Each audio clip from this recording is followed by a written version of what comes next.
Welcome to the Institute of Entrepreneurial Leadership. We will be conducting an introduction to the Institute of Entrepreneurial Leadership, and it will be presented by the team of IEL, Schmidt, Dina, Finta, and myself, Nicole Olazabal. I will allow everybody to introduce themselves, but I first want to thank you for everybody that is on the call today. We welcome the opportunity to share our insight as well as take any questions that we can assist in your entrepreneurial needs success. So I'll take it off to Les. Please introduce yourself to the webinar team. Great, thanks Nicole. Les Schmidt, Executive Director of the Institute of Entrepreneurial Leadership, and delighted to be here with our potential entrepreneurs. And I've been working in the field for about 30 years, either as an entrepreneur or an investor, and just delighted to meet all of you this morning. And Dina. Hi, I'm Dina Finta, and I'm the Associate Director here at the Institute of Entrepreneurial Leadership, and also an entrepreneur, and have 20 to 25 years in this industry or something related to that. So looking forward to hearing about the entrepreneurial goals of the attendees.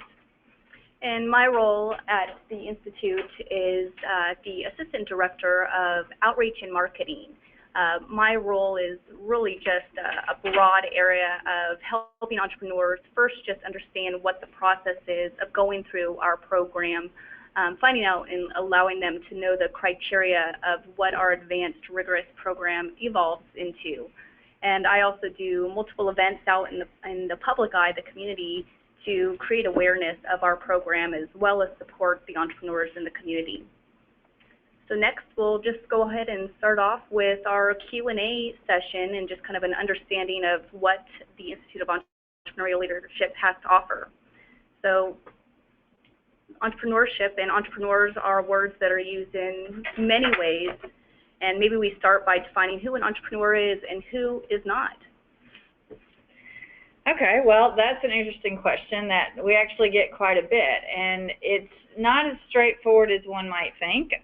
There's lots of different definitions, and I think the one that's not the definition is someone who owns a business, and that's kind of the most straightforward definition of an entrepreneur. I think a better definition is really one, there is actually one that came from Harvard Business Review back in the 80s, way before entrepreneurism was the cool thing, and they defined it as the pursuit of opportunity without regard to resources currently controlled. That's awesome. That's actually what it is. So for us, we're looking for entrepreneurs, and we like to work with entrepreneurs who have recognized an opportunity and have decided to go for it. Then they're going to figure out how to make that happen, and there's a lot of challenges and constraints that we'll talk about for sure today, but that really helps define what it truly is. Yeah, I think that's a good definition, Dina. There's another definition that sort of takes that to another level, and that is an entrepreneurial venture is one that is driven by the desire to achieve a significantly different outcome when the means of achieving that aren't really known. And the significantly different is, it's not just an evolution, but it's really something that's novel or unique. Hasn't been done before, and the outcome, there's no known way to get to that outcome. It's just a belief that that outcome does exist. So that's definitely an entrepreneurial pursuit. But I think whether you take Dina's definition or mine, I think the bottom line is that entrepreneurs come in all shapes and sizes. And if you're building a business that isn't wildly different, you can still use entrepreneurial thinking to build a great business. And that leads me to the next question, Les, is what is entrepreneurial thinking? Well, it's a combination of things, and there's many different attributes of entrepreneurs that make them successful. But I think the first and foremost is, it takes persistence to be an entrepreneur, and really the ability to face different odds and different challenges in the pursuit of your vision. And if you don't have the stamina and the persistence to kind of push through those or find a way around them or figure out that, maybe that's not the obstacle you want to conquer, then you're really challenged. But entrepreneurs do that. They just take these challenges and kind of turn them into dust because they figured out some other way to get around them that most people have thought about. And that kind of leads to the second point, which is you got to have a little bit of imagination or a creativity or a willingness to suspend belief about the way things have to be or could be, and go forth. And I would add to that I think the best way to do some of the things Les just described is by supplementing yourself as you build the team. So if you find that you lack in some of the key areas of successful entrepreneurism, then build a team or find a partner or a co-founder that supplements you where you are maybe weak or don't have a passion around certain areas of the business. And, you know, a lot of people ask or like to put entrepreneurs in a box as far as defining their personalities.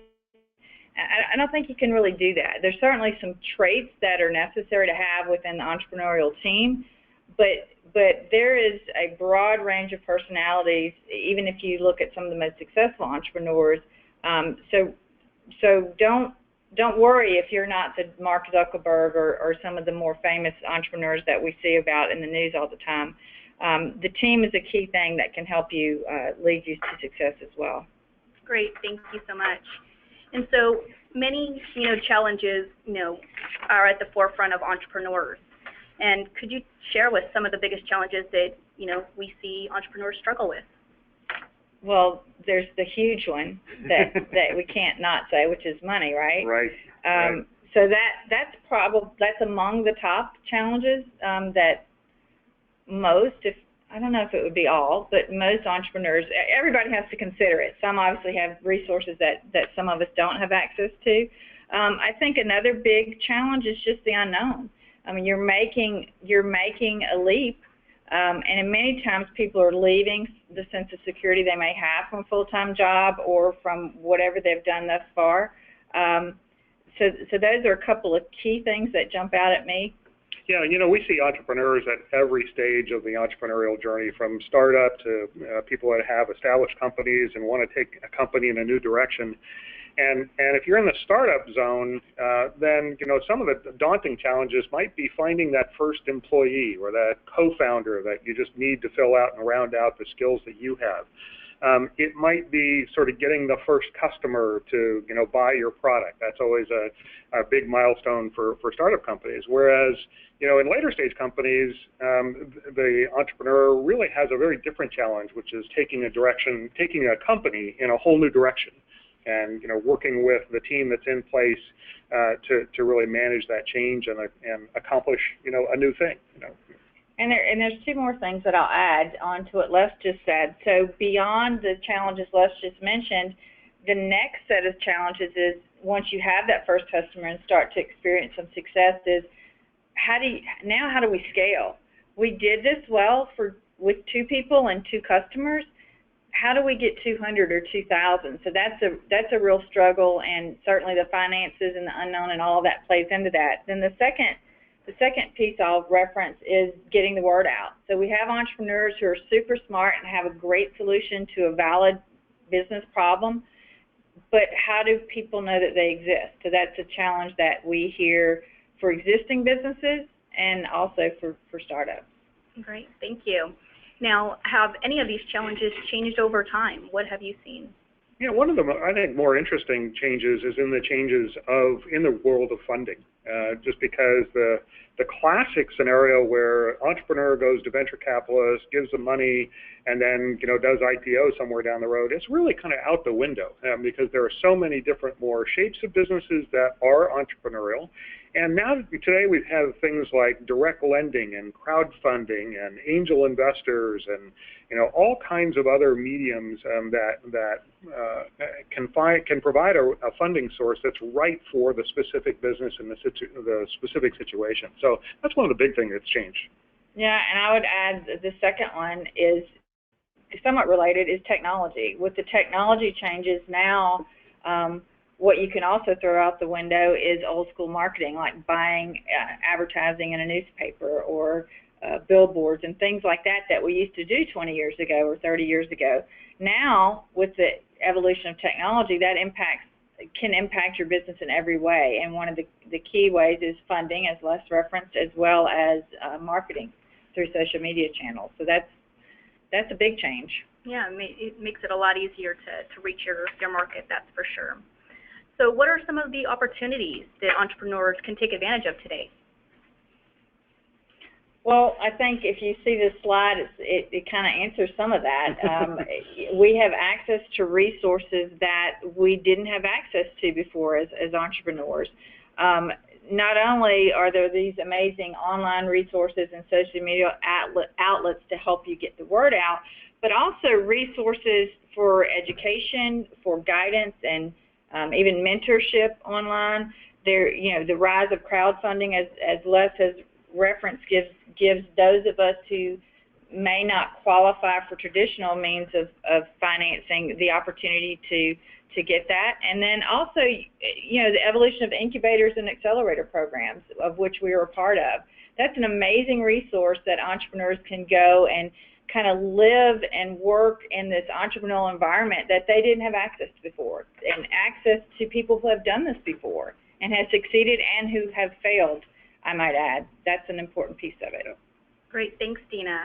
So it seems that everybody has a list of, 7 things that you must do to succeed as an entrepreneur, or 3 key things to success. Is there a magic formula, Les? How does an entrepreneur know which one of these is right for his or her business? Well, we didn't mention it above, but that is one of the greatest challenges for entrepreneurs, because there is so much information about entrepreneurship now available at your fingertips on the web. And sifting through that to see what's right for your particular business. If you're a services business, the advice should be very different than if you're a retail business. It might be very different, again, if you're a heavy science, life sciences, or technology-oriented business. So that really the application of this widely available knowledge to your specific situation is a key thing that entrepreneurs have to learn how to do, because they're, throughout their entire entrepreneurial career, they're going to get lots of advice, and picking which advice is right and how to apply it is a key skill that entrepreneurs have to have. Fantastic. And I think all that ties in to the execution. There's lots of great entrepreneurs who have great ideas and valid ideas, but they don't succeed because they weren't able to execute that well. And so the programs and the guidance specific to your business, as Les referenced, is really critical, I think, on the path to success. So there's no magic. Right. I don't think magic is in that formula. Right. So, Nicole, you're out in the community a lot talking to entrepreneurs. What are you hearing from entrepreneurs these days in terms of what their big challenges are and what opportunities are they seeing? Right. Entrepreneurs are everywhere. It's just determining, if they need help, because it's always, you don't know what you don't know is kind of their answer. And so it's determining what type of assistance they need in this stage of their venture or their existing business. Some of the challenges when I sit down with an entrepreneur to understand how we could possibly help them through their struggles is basically having a structure of a business, even kind of defining what their mission and their vision is, understanding their market. The list goes on, how to scale an existing business, how do you grow that business and take it to the next level. Funding, that keeps coming back, into our conversation, but it's really something that's really super important to understand the different variables that are out there and opportunities and options for funding. Restructuring existing business models is something that a lot of our students, come into our course having already started a business, an existing business, and are needing to redefine and restructure what the model looks like, because obviously something is not working, otherwise they wouldn't be leaning to us for answers. A couple of examples, we have a Big House Beans. Last year, a gentleman, John, came to our assistance or came to us for assistance because he was in business for about 6 months with his coffee roasting business. He had a real passion for it. The social cause behind it was just extraordinary, but he had no real plan, a real marketing plan. And so he told us when he started that within 6 months, if he didn't figure it out, that he was going to have to close doors. And now he's in business now about another year and a half. So he's definitely trucking along. He gained the tools and the ideas and the advice and recommendations from our mentors, from our guest lecturers, our instructors, from the other teammates in the cohort to be able to strive and thrive through the struggles. Another example is from an existing business owner of 40-year business, family ran, where it's going through a generational succession change. And that's really one of the most hard, tough management challenges to be able to change that continuity of, leadership and being able to, find out if the goals are going to be the same in moving the business forward. So, being able to understand the full concept of how to run a business from an entrepreneurial lens is something that's a struggle for that new owner of the business. So, Dina, tell us about the IEL program. Okay, so the IEL Advanced Certificate Program has been in existence for over 4 years now, and it really is a mentor-driven program. That's a key differentiator between what we do and some of the other resources. We are together for quite a bit of time. It's a 6-month commitment, and we have a series of workshops incorporated and supported by one-on-one mentorship. There's a missing piece in a lot of education that entrepreneurs have access to, and that's you can gain great information, and there's tons of it out there, and we use it as well. We continue to expand our knowledge in those ways as well. But the challenge for most entrepreneurs is how do I take that knowledge that I've gained from this exposure and apply it to my real world, to my business? How does that impact me today?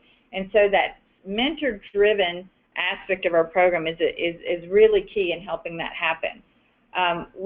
Precision entrepreneurship is a term we like to use because it is meeting you where you are when you need us. So if you look at all the entrepreneurs who have been through our program, they really are in various stages of business, and the concepts that we discuss in our workshops applies to any age business. How you apply those concepts is very different based on your specific goals and challenges. So the precise nature of that mentor engagement is again, really key. We are part of National University System.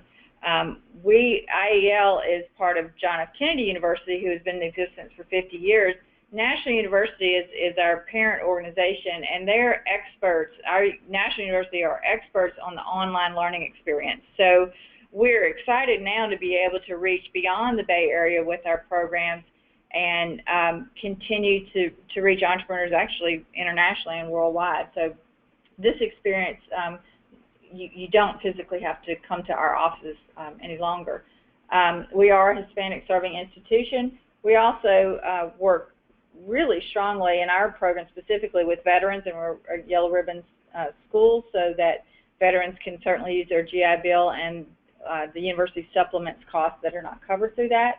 And then we're also a not-for-profit university, and I think the key messaging from that description is that we really want to impact the communities where we live and work, and we can do that by serving these different constituents of students. Thank you. So why did you construct the program this way? I think I covered that a bit in my description, but what we saw that was missing in the programs that we work with, that we supplement, was that disconnect between the knowledge you just shared and what does that mean to me. So we actually changed the length of the program a couple of times in our early days. We had it as a shorter program, and we kept getting feedback that people didn't want to leave after 3 or 4 months. They needed a little more time to integrate this knowledge and to test some of the theories that we're discussing. So for the last couple of years, we've settled into a 6-month program that's working perfectly. We believe that's the perfect time commitment for a student or an entrepreneur.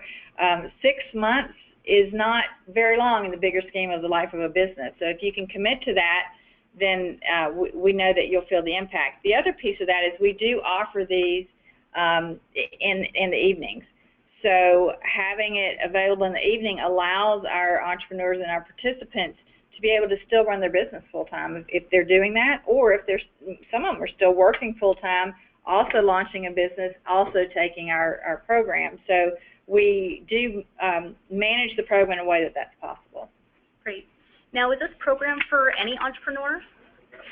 So, our experience is that we've actually touched entrepreneurs across the nation.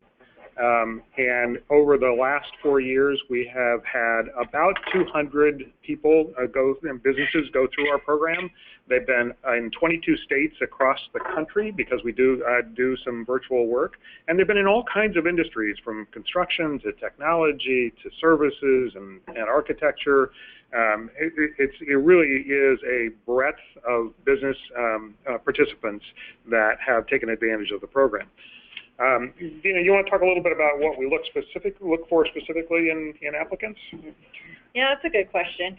So the applicant pool that we get and also the participants that actually go through the program are fairly diverse, but there's a few common threads that we look for. We certainly look for the passion and the drive to launch this solution or to grow this company that we have. We like to use the term growth accelerator because that really is the key focus, whether you're a startup or whether you're an existing business. Analyzing the world around you and the market opportunity for growth is a key part of what we're going to focus on. We look for applicants that are beyond the point of saying, I think I might want to be an entrepreneur. If that's where you are, there's lots of great programs in the community that can help you determine if that's a path you want to consider. We're a little bit in the next stage where you've already made the decision you're an entrepreneur. You may have already launched. You may have been in business for a few years, or you have the concept and you haven't made the jump into the business full time, but you're committed to doing that. So we look for experience in the industry that you're launching in or in the business world in general. And we do go through an interview process to help make sure from both parties that this is the right timing for you and it's the right fit for the commitment that you can give us right now. If you go to the next slide, I think this will give you a little bit better idea of the program format.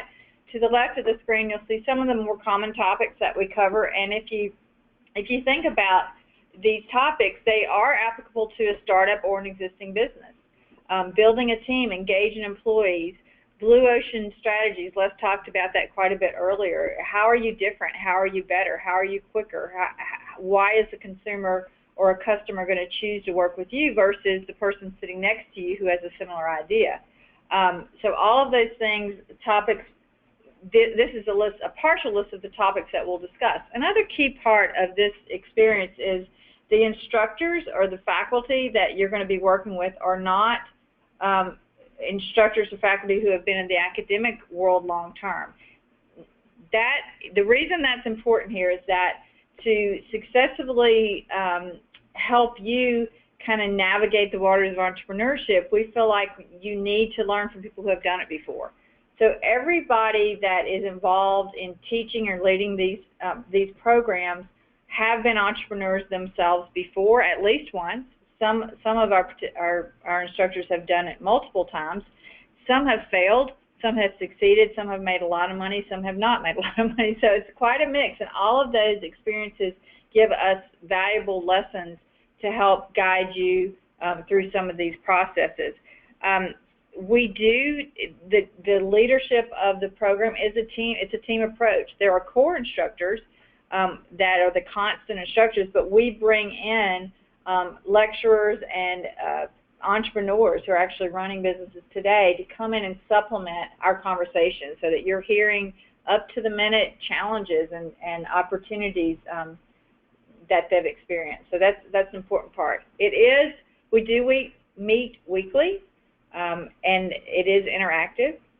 They are small classes. We only take up to 20 people in the classes. And then you supplement those weekly workshops, as I mentioned, with regularly scheduled mentoring specific to your business needs. Wow, that's great. Thank you so much, Dina. Now, what does a participant get out of the program? Okay, so, well, here's what they leave with. I think this is a nice little synopsis of what we know, the constant that entrepreneurs will get from the program. You're going to leave with a strategic growth plan, whether you're pre-launch and starting up or whether you're in business for 8 to 10 years. You need a plan for continued growth and or scalability. So you're going to have that. We haven't talked about pitching in this presentation, but we focus a lot on the pitch, and that can be a formal pitch or an informal pitch, and you're going to practice that quite a bit. Les referenced fundraising several times. The interesting part when you look at people looking for funding is frequently they can't tell you clearly and succinctly what their company does, and that's amazing to me, but very common in the entrepreneurial ecosystem. So strong pitch presentation, you'll leave with that for sure. We offer legal advising. We've partnered with our own JFK University's law school, and we have a professor in the law school that leads that program and works with our entrepreneurs to help offer legal advice, and that's included in the program as part of the program throughout your journey with us. And then, as we've referenced, and I can't say it enough really, specific mentoring to specifically what you need and to introduce you to considerations that you may not have considered yet. So that's kind of a nutshell version of what everybody gets. And then I think if you talk to our entrepreneurs, I know if you talk to our entrepreneurs, they would add a lot of variety in their answers here. Right. Yeah, Dina, that's great. And this has evolved over 4 years, and I think one of the real values you get out of IEL is the people on this call, in this room, are the people that you interact with, when you're in our program. There are lots of others that aren't in the room that you interact with as well, but what you see is what you get here, and we're all experienced entrepreneurs and just excited to help you out in any way we can. Just from a practical point of view, Nicole, when does the next program start, and how do I kind of get in if I'm interested in participating in the program? Thanks, Les. So our next cohort will actually be starting April 5th. So that's in about 5 weeks, and there's plenty of time to still discover, explore if this program is going to be right for your business. The first key step is to get in contact with us, and you can see on the screen that there are multiple ways to do so. Or you can email us at iel@jfku.edu, and you can contact us by phone at 925-969-3525. So the first step would be to get in contact with us. The process from that point is having a phone call and discovering and exploring again what your business is. Tell me about your business. How long have you been in business? What are the struggles that you're seeing? What gaps do you have? What are your strengths? What are your weaknesses? Let's talk, heavily about that. The next thing that we'll do is send you a supplementary application before we conduct a preliminary in-person interview. Now, this may be different for those that are out of the area, the region, and so we will do heavy, possibly do Skype or have a heavier phone call. The next step would be a second interview with our Associate Director, as you've been listening in, Dina, Finta, and she will go more in depth in regards to what your business needs and making sure that our program is going to fit those skills, that skill set that you're looking for. And from that point on, we take you through the university's steps of enrollment and get you registered and welcome you that very first day of class as you meet other entrepreneurs that are either going through some of the same feats or struggles, valleys, peaks that entrepreneurs do. Great. Well, thank you all for attending the webinar today. I hope this was valuable, and we will be posting this online if you want to refer to it later, and we'll send you all the link and hope to hear from you soon if you have any entrepreneurial struggles that we can potentially help you out with. Thanks again. Thank you.